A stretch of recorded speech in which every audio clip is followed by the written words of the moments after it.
स्वागत है एनसीईटी 2024 के पीआईक्यू डिस्कशन में। आज हम टीचिंग एप्टीट्यूड का हिंदी मीडियम में पीआईक्यू डिस्कशन करेंगे। तो चलिए शुरू करते हैं। शुरू करने से पहले मैं बता दूं, मेरा नाम प्रिंस कुमार है और मैं आईआईटी रोपर से बीएससी बीएड परस्यू कर रहा हूं। तो चलिए आगे बढ़ते हैं। आप देख सकते हैं आपके सामने एक क्वेश्चन आएगा जिसमें आपको अनुच्छेद दिया रहेगा। आपको अनुच्छेद को अच्छे तरह से पढ़ना है और उसके बाद से आपको जो नीचे क्वेश्चन दिए रहेंगे उस क्वेश्चन को अनुच्छेद कर देखकर आपको सॉल्व करना है। तो मैं आपको आशा करता हूं कि आप इस वीडियो को पॉज करें और अच्छे से इस अनुच्छेद को जरूर पढ़ें। आपने इस अनुच्छेद को पढ़ लिया होगा। तो चलिए हम क्वेश्चन को देखते हैं कौन कौन सा क्वेश्चन सही। फर्स्ट क्वेश्चन है, निम्नलिखित में से कौन सा भारतीय शिक्षा के वैश्विक स्वभाव का वर्णन करता है। तो आप ये देखेंगे कि ये अनुच्छेद में किस लाइन में दे रखा है। तो हम अब लाइन की बात करें, यहाँ पे आप लाइन की बात करते हैं, यहाँ पे आप देख सकते हैं, इस प्राचीन परंपरा को आगे बढ़ाते हुए हमारी शिक्षा को इस दृष्टिकोण को मजबूत बनाना है और युवा पीढ़ी के अंतर्राष्ट्रीय सहभागिता और शांतिपूर्ण सह अस्तित्व के लिए प्रेरित करना। तो ये आप ऑप्शन देखेंगे तो ये आपको ऑप्शन नंबर 2 सही है। चलिए हम नेक्स्ट क्वेश्चन पे आते हैं। क्वेश्चन नंबर सेकंड, निम्नलिखित में से कौन सा भारत की शिक्षा प्रणाली के विषय में उचित नहीं है। यहाँ पे आपको बताना है कि कौन सा उचित नहीं है। तो चलिए हम देखते हैं ऑप्शन क्या क्या दे रखा है। संवैधानिक दायित्व जैसी सामग्री राष्ट्रीय पहचान के संवर्धन के लिए आवश्यक है। हाँ, ये तो आवश्यक है ही। चलिए तो सेकंड ऑप्शन देखते हैं, सारे शैक्षणिक कार्यक्रम धर्मनिरपेक्ष मूल्यों को सख्त अनुपालन करते हैं। हाँ। थर्ड ऑप्शन है, राष्ट्रीय शिक्षा प्रणाली में सामान्य कोर के साथ लचीले घटक भी शामिल है। हाँ। और लास्ट ऑप्शन है, शिक्षा में समानता का अर्थ है केवल सुगमता के संदर्भ में समान अवसर प्रदान करना।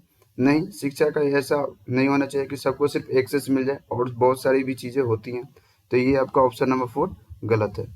तो जैसा कि आप देख सकते हैं क्वेश्चन में आपको पूछ रहा है उचित नहीं है, तो आपको ऑप्शन नंबर 4 उचित नहीं है, जो कि आपको टिक करना होगा।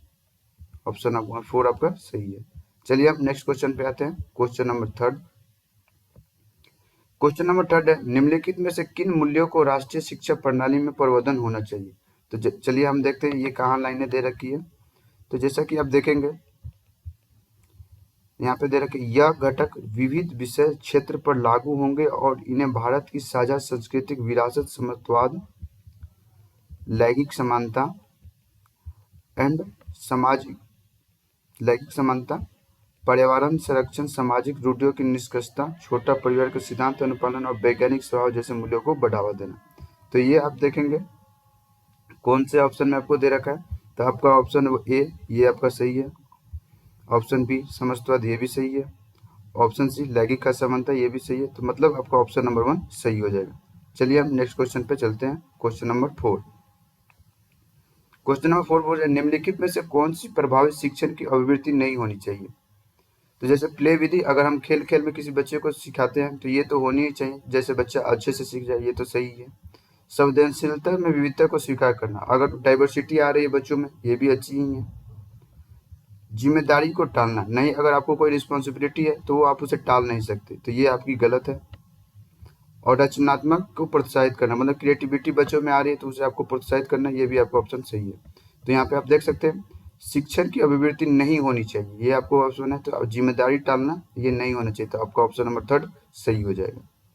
चलिए हम नेक्स्ट क्वेश्चन पर चलते हैं। क्वेश्चन नंबर 5, एक स्कूली विषय के रूप में सामाजिक विज्ञान में निम्नलिखित में से किन विषयों को प्रमुख रूप से सामग्री ली जाती है। तो सामाजिक विज्ञान में आपको कौन कौन सी चीजें आती है, जैसे कि हिस्ट्री आती है जिसे हम इतिहास बोलते हैं, भूगोल आती है और राजनीति विज्ञान का विषय आता है। कॉमर्स तो नहीं आता, ना ही गणित आता है। तो चलिए हम देखते हैं कौन सा ऑप्शन सही है। तो आपका ऑप्शन नंबर 1 सही हो जाएगा। चलिए हम नेक्स्ट क्वेश्चन पर चलते हैं। क्वेश्चन नंबर 6, नेक्स्ट क्वेश्चन है क्वेश्चन नंबर 6, सूची 1 को सूची 2 के साथ मिलान करना है। तो चलिए हम देखते हैं, एक तरफ आपको लेखक के नाम दे रखे हैं और दूसरी तरफ उनकी आत्मकथा दे रखी है। तो फर्स्ट है ओम प्रकाश वाल्मीकि, इनकी रचना क्या है। तो हम इनकी रचना की बात करें तो ओम प्रकाश वाल्मीकि की होती है जूठन एवं दलित लाइफ, ये उनकी एक आत्मकथा है। तो एक आपका हो जाएगा डी। सेकंड की बात करें सचिन तेंदुलकर क्या है, flying it my way. Third है एपीजे अब्दुल कलाम का क्या हो जाएगा, विंग्स ऑफ फायर। और लास्ट है वसंत मून, जिनका हो जाएगा grinding of untouchable in India. तो ये आप देखेंगे तो आपको ऑप्शन नंबर 1 सही हो जाएगा। चलिए हम नेक्स्ट क्वेश्चन पर चलते हैं। क्वेश्चन नंबर 7, एक व्यक्ति की प्राकृतिक घटना को आचलनात्मक अवलोकन, वर्णन और उसका पूर्वानुमान लगाने की क्षमता को क्या कहते हैं?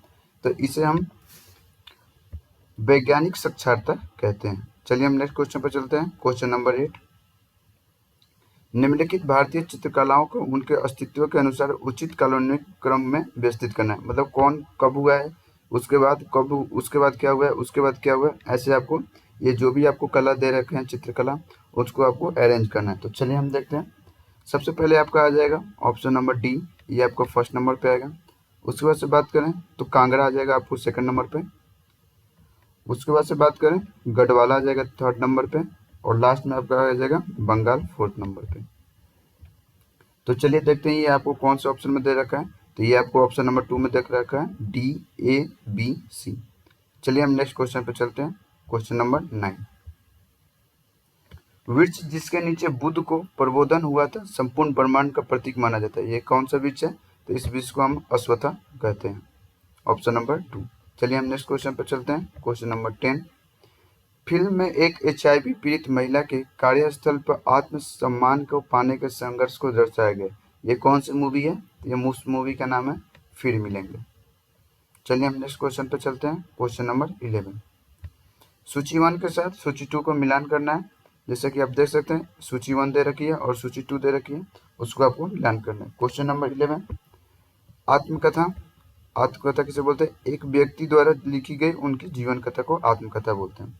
उसके बाद से बात करें जीवनी की बात करें, किसी अन्य द्वारा लिखी गई एक व्यक्ति की जीवन कथा को जीवनी बोलते हैं। उसके बाद से बात करें दैनिकी के एक अखबार या मैगजीन जिसमें सभी लेख किसी विशिष्ट विषय या पेशे पे आधारित हो। और लास्ट यात्रा वितरण, यात्रा से जुड़ा लेख। तो ये आप देखेंगे ये आपको ऑप्शन नंबर 4 में मिल जाएगा। चलिए हम नेक्स्ट क्वेश्चन पे चलते हैं। क्वेश्चन नंबर 12, क्वेश्चन नंबर 12 है, निम्नलिखित में से किसे रामानुजन अंक या नंबर कहा जाता है? तो क्वेश्चन नंबर 12 की बात करें 1729, जिसे हम रामानुजन नंबर कहते हैं, ऑप्शन नंबर 2 आपका सही हो जाएगा। चलिए हम क्वेश्चन नंबर 13 पे आते हैं।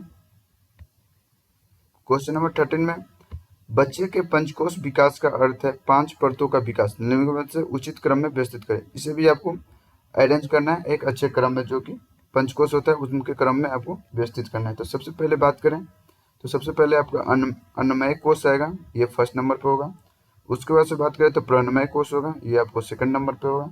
उसके बाद से बात करें आपको मनोमय कोश होगा, ये थर्ड नंबर पे होगा। उसके बाद से बात करें आपको विज्ञानमय कोश होगा, जो आपको फोर्थ नंबर पे होगा। और लास्ट होगा आनंदमय कोश, जो कि आपका फिफ्थ नंबर पे होगा। तो चलिए देखते हैं ये कौन से ऑप्शन में दे रखा है। तो ये आपको ऑप्शन नंबर 2 में दे रखा है। चलिए हम नेक्स्ट क्वेश्चन पे चलते हैं। क्वेश्चन नंबर 14, क्वेश्चन नंबर 14 है, साहित्य आधारित भाषा अधिगम में छात्रों के लिए निम्नलिखित में से कौन सी समस्या नहीं है? अगर कोई विद्यार्थी बुक को पढ़ता है तो उनमें कौन सी उनको निम्नलिखित में से समस्या नहीं आती है? तो ये इसकी बात करें क्वेश्चन नंबर 14 की, तो आपको भाषा की उच्च निपुणता, ये आपका ऑप्शन नंबर 4 सही हो जाएगा। चलिए हम क्वेश्चन नंबर 15 पे आते हैं। क्वेश्चन नंबर 15 है, बच्चों के संदर्भ में निम्नलिखित में से कौन सा व्यवहारिक अनुभव का एक प्रत्यक्ष उदाहरण है? मतलब उनको प्रैक्टिकल नॉलेज कौन से ऑप्शन से मिलेगी? तो चलिए हम देखते हैं एक बार क्या क्या ऑप्शन है। छात्रों का एक समूह किसी पाठ्य पुस्तक पर चर्चा कर रहा है, नहीं। अगर वो सिर्फ बातें कर रहे हैं तो उनको व्यवहारिक अनुभव मतलब हाथों से प्रैक्टिकल नहीं कर रहे हैं, ये आपका ऑप्शन गलत होगा। उसके बाद से बात करें कक्षा 6 के रामू और रवि सामग्री और उपकरणों के साथ एक प्रयोग करें, हाँ वो प्रैक्टिकल करें, तो ये आपका ऑप्शन नंबर 2 सही होगा। तो ऑप्शन नंबर 2 आपका सही हो जाएगा। चलिए हम नेक्स्ट क्वेश्चन पे आते हैं। क्वेश्चन नंबर 16, निगमनात्मक तर्क पर आधारित होता है, तो ये तथ्य निगमनात्मक तर्क पर आधारित होता है। तो क्वेश्चन नंबर 16 का ऑप्शन नंबर 1 आपका सही हो जाएगा। चलिए हम नेक्स्ट क्वेश्चन पर चलते हैं। क्वेश्चन नंबर 17, निम्नलिखित में से कौन सी एक क्राफ्ट गतिविधि नहीं है? मतलब क्राफ्ट मतलब हैंड से जो किए जाते हैं क्राफ्ट, वो है या नहीं? तो बुनाई, हाँ ये एक हैंड क्राफ्टिंग है। चित्रकारी जिसे हम ब्रश से करते हैं, ये आपका हैंड क्राफ्ट नहीं है। कागज का मास्क बनाना, ये भी एक हैंड क्राफ्ट में आता है, तो ये आपका हो जाएगा। कॉलोज मतलब कि बहुत सारी फोटो है उसे कट कट करके एक अच्छे से फ्रेम में करना, वो आपको कॉलोज होता है, तो ये भी आपका हैंड क्राफ्ट में आता है। तो जैसा कि आपको बताना है कि हैंडक्राफ्ट गतिविधि नहीं है, तो ये आपका ऑप्शन नंबर 2 चित्रकारी सही हो जाएगा। तो ये आपको ऑप्शन नंबर 2 पे क्लिक करना है। चलिए हम नेक्स्ट क्वेश्चन चलते हैं, क्वेश्चन नंबर 18। क्वेश्चन नंबर 18 है, स्कूली शिक्षा में दर्शन, मनोविज्ञान, समाजशास्त्र, मानव शास्त्र जैसे विषय को किस चरण में शुरू किया जाता है। तो जैसा आप जाएंगे क्लास 11-12 में, तो आपको साइंस, आर्ट्स, कॉमर्स ऐसे आ जाते हैं, उन्हीं में आपको ये सब सब्जेक्ट पढ़ने को मिलते हैं। तो ये आपको क्वेश्चन नंबर 4 आपका सही हो जाएगा। चलिए हम नेक्स्ट क्वेश्चन चलते हैं, क्वेश्चन नंबर 19। डैश को भारतीय औषधि उद्योग का जनक माना जाता है। तो ये हम प्रफुल्ल चंद्र रे को भारतीय औषधीय उद्योग का जनक मानते हैं। प्रफुल्ल चंद्र रे, ऑप्शन नंबर 3 आपका सही हो जाएगा। चलिए हम क्वेश्चन नंबर 20 पे चलते हैं। 2 से 4 वर्ष के उम्र के बच्चों के अनुसार निम्नलिखित रेखा चित्र की दूसरी पंक्ति में पहली पंक्ति से अधिक वस्तुएं हैं, इसकी इस धारणा को क्या कारण है। जैसा कि आप देख सकते हैं, आपको 2 लाइन दे रखी है, लेकिन बच्चा अगर सेकंड लाइन को देखता है तो वो बोलता है कि उसमें ज़्यादा वस्तुएं हैं। तो इसका कारण क्या है। तो इसका कारण कुछ नहीं है, बस बच्चों में अभी तक संख्या संरक्षण का विकास नहीं हुआ है, इसलिए बच्चे को ऐसा लग रहा है कि सेकेंड लाइन में ज़्यादा वस्तुएं हैं, जबकि दोनों में सेम ही वस्तुएं हैं। चलिए हम नेक्स्ट क्वेश्चन चलते हैं, क्वेश्चन नंबर 21। सूची 1 को सूची 2 से मिलान करना है। क्वेश्चन नंबर 21 की बात करें, कक्षा 3 से 5 कक्षा 3 से 5 में आपको क्या ज्ञान मिलता है, हमारे आसपास की दुनिया को बारे में बताया जाता है।